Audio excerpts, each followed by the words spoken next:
The opioid epidemic across the United States has reached an epidemic proportion. Here in Philadelphia alone, hundreds of deaths in the past couple of years. Across the nation, more than 60,000, actually decreasing the life expectancy here in the United States of America.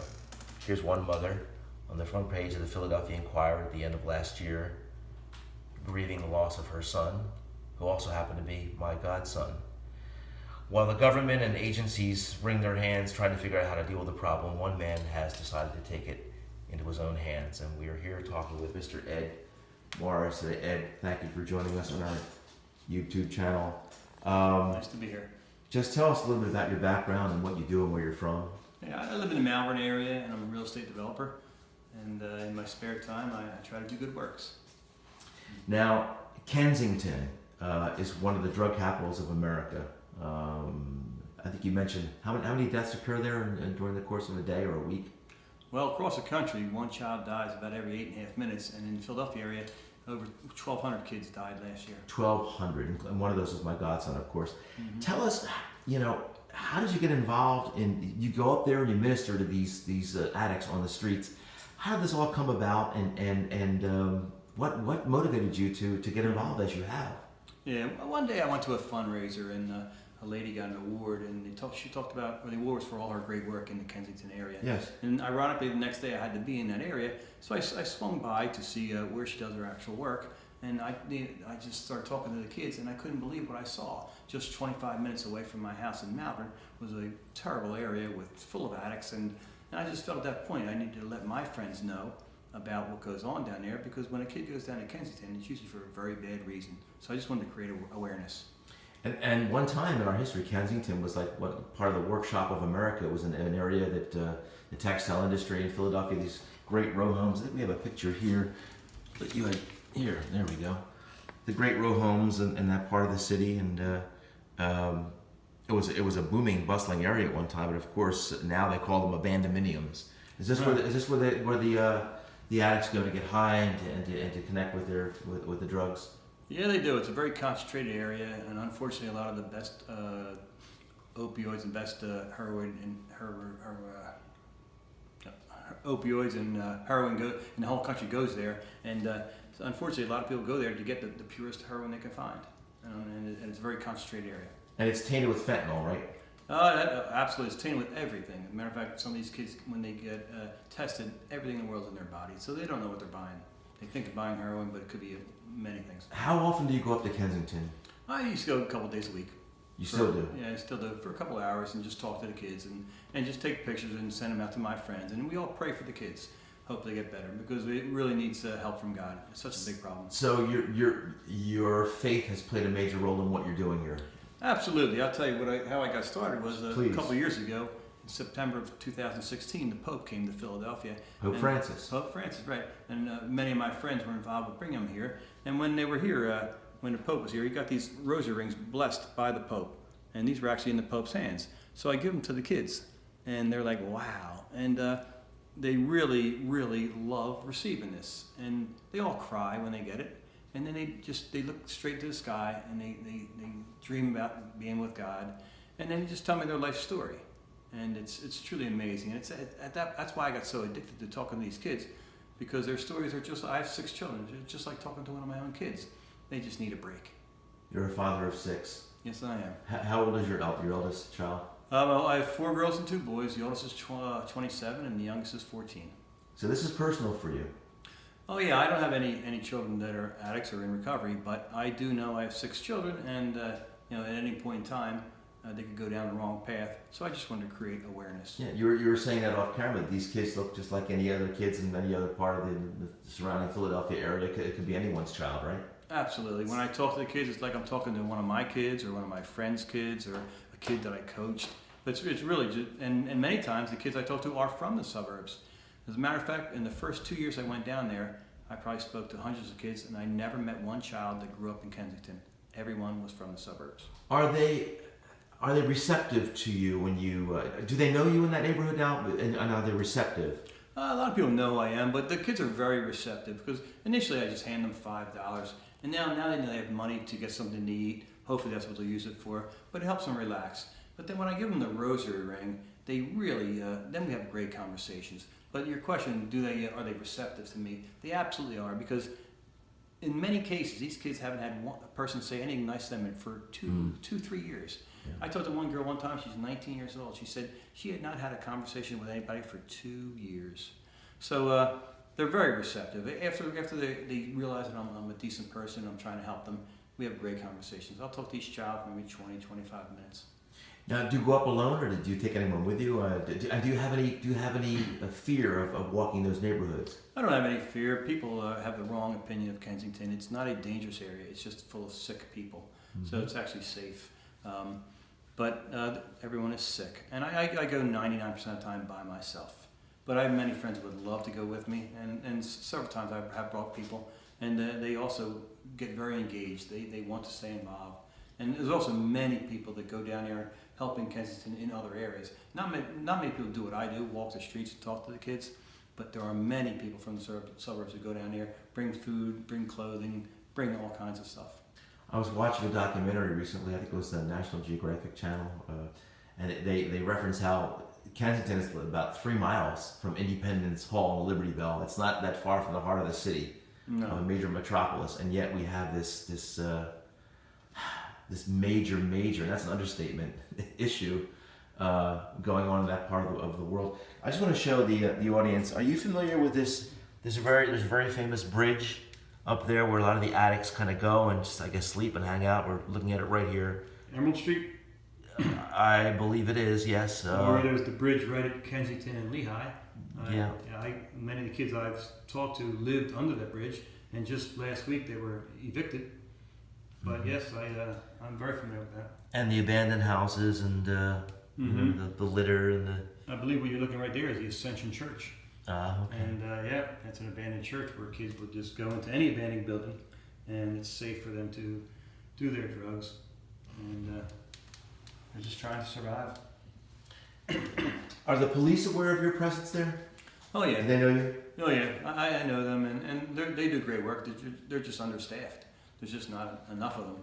But they're great people too. Matter of fact, I give them the rosary ring also.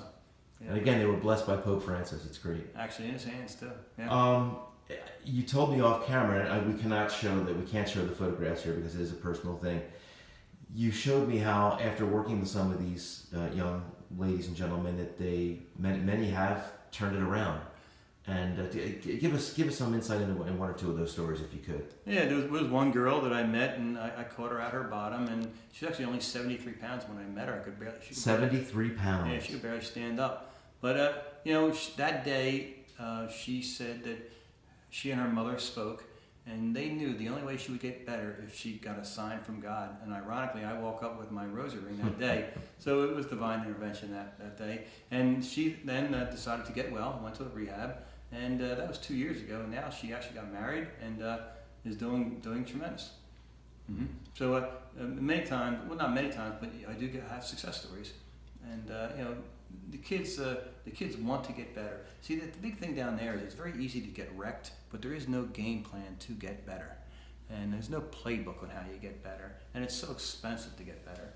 And a lot of times you see a rehab say, here's a 30-day rehab stay, but these kids need 6, 9 months, a year, and to be very remote. So there is no game plan to get better, and that's why I go down there. And that's why we just pray mostly, because the best thing we can do is hope that God will get involved and get the government to work, get the hospitals to work, get the medical pharmaceutical companies, and get everybody to work together for a solution. So, are you saying then that these men and women, and by the way, are they all young, or some of them old, middle-aged and older? What's the age bracket that you Yeah, I think most of the kids are 20 to 35 that I see down there. So when you come on the scene, they're receptive. They're looking for someone to empathize and who actually cares. Are they surprised that you're a stranger, but yet you're there?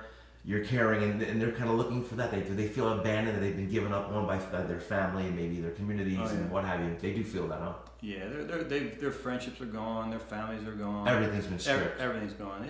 And when you get to Kensington, it's really the last stop. The last stop before before we're going. Yeah, and there's actually a place down there called the Last Stop, but it is the last. It's their last. They have well, here's an image of my godson Christian Cazone that passed away there back in November of 2017, and of a heroin overdose. And I had spoken to him a couple nights before, and I just had a very bad feeling about him going up there. And then again, his mom on the front page of the Philadelphia Inquirer, more than 60,000 deaths across the United States.